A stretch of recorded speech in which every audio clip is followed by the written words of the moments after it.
Excuse me, got hiccups. Right, so I thought I needed to do a little quick overview on changes I've done to the generator so far. I'm obviously working on these new segments. Now I've ordered some more filaments, so we should get some more filaments by next Saturday, according to eBay. I don't know why it's so slow right now, but yeah, things are a little bit slow ordering right now online.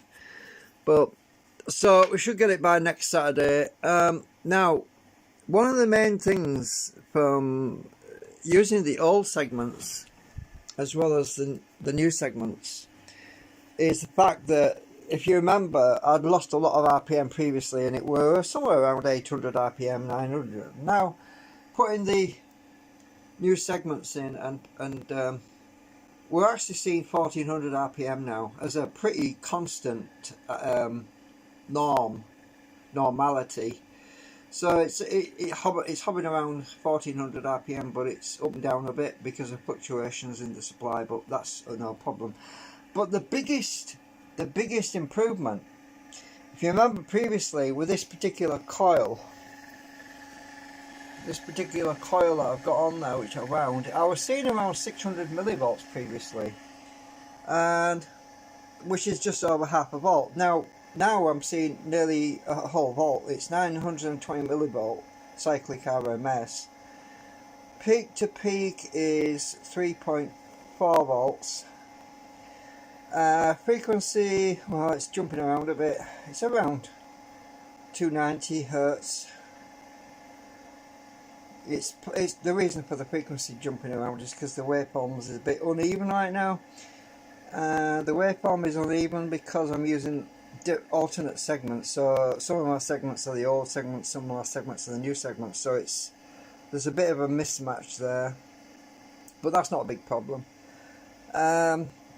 Input current at the moment is 290. About 290 milliamps at 8 volts. I think it's 8. Hang on.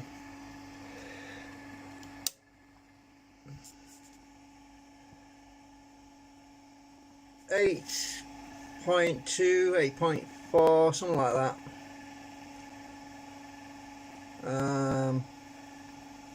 Right. So we're doing quite well. Back to current. So yeah, we're doing quite well with this. I'm really quite happy with it, and I put a heatsink on the motor, a bit of copper.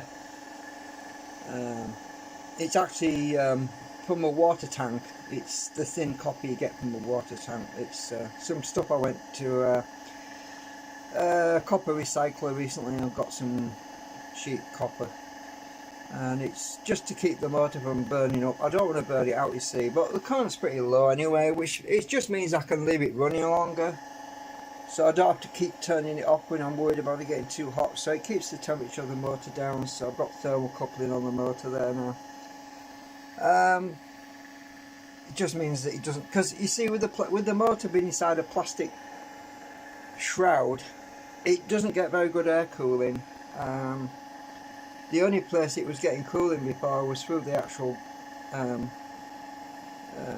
pulley that's sticking out, but now it's got a bit more surface area to dissipate heat. So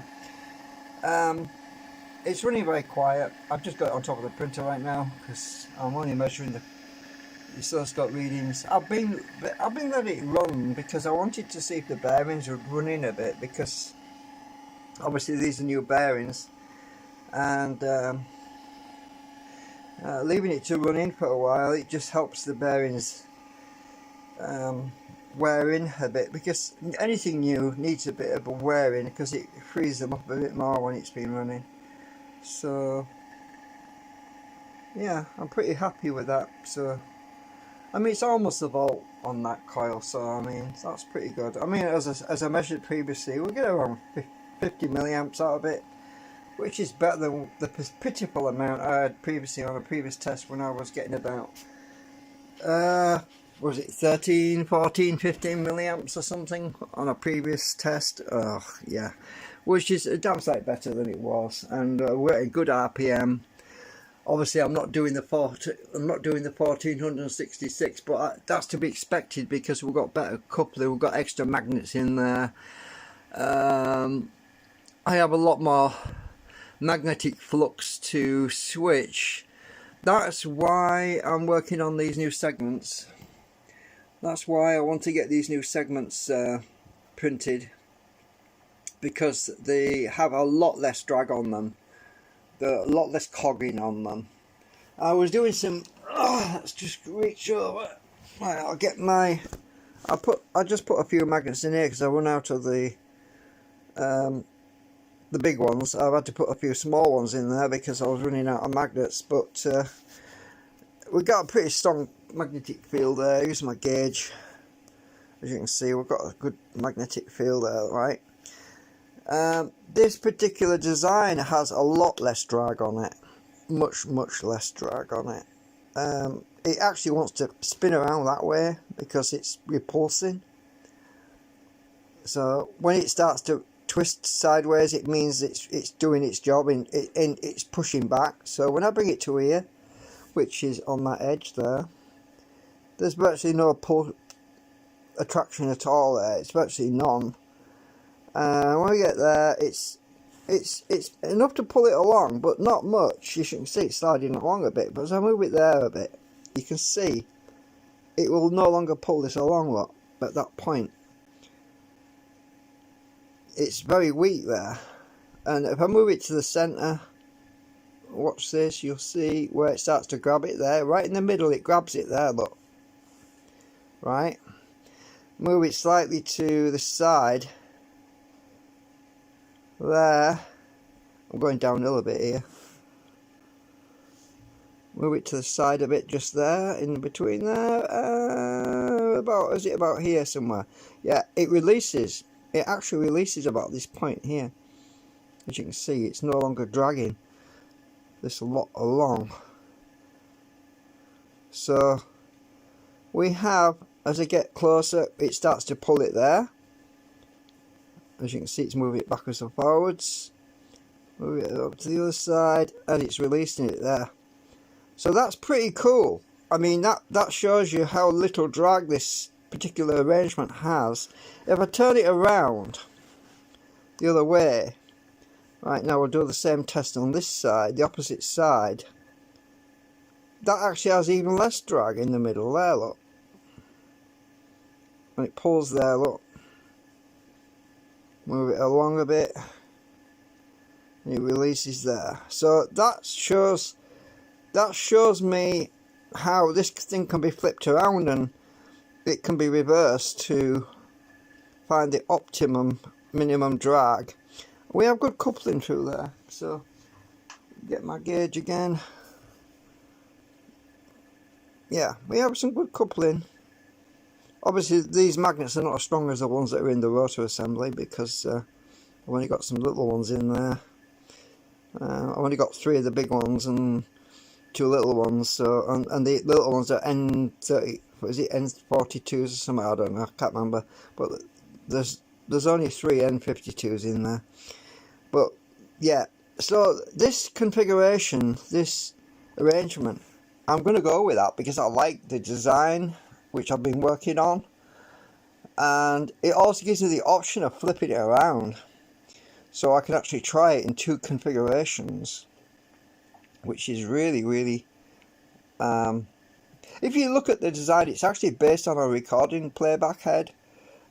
Recording playback heads have this particular shape for focusing the field in the center, and there has to be a reason for designing record playback heads like that. Is because it focuses the field in the center, so you get a maximum field. But normally a record playback head is a negative and a south and a north on each side. So one side's south, one side's north. But these particular ones, they're all one field, so they might be all south or they might be all north. So there's a difference between this and a record playback head in the way it utilises a magnetic field. So I thought I'd give you an update on what I'm working on right now. I'm really happy with them designs. I'm going to be printing a whole bunch of these next week when I get my filament, and we'll see where we go from there. So that's just a summary on where we are right now. But obviously the fact that I'm getting over 900 millivolt, which is pretty close to a volt, I mean, that is pretty impressive, considering that I'm getting a really good RPM as well. I'm getting a good RPM, I'm getting a decent voltage for that particular coil. It's not vibrating really badly like it was doing before when I turned it off and you heard that whirring sound. It's no longer doing that really loudly, so that's great because it means it's not dragging. That noise was indicative of it dragging on itself and pulling back, and that noise is gone now, so that's definitely a good sign. It's definitely a sign, because if it's doing that, if it's making a lot of noise, it's because it's pulling and dragging on the cores, and it's no longer doing that. So yeah, I thought I'd give you an update on where we are right now. So that's it. It's probably going to be a week before I get my filament, so there's not a lot I can do during the week, so patience is a virtue. Bye for now.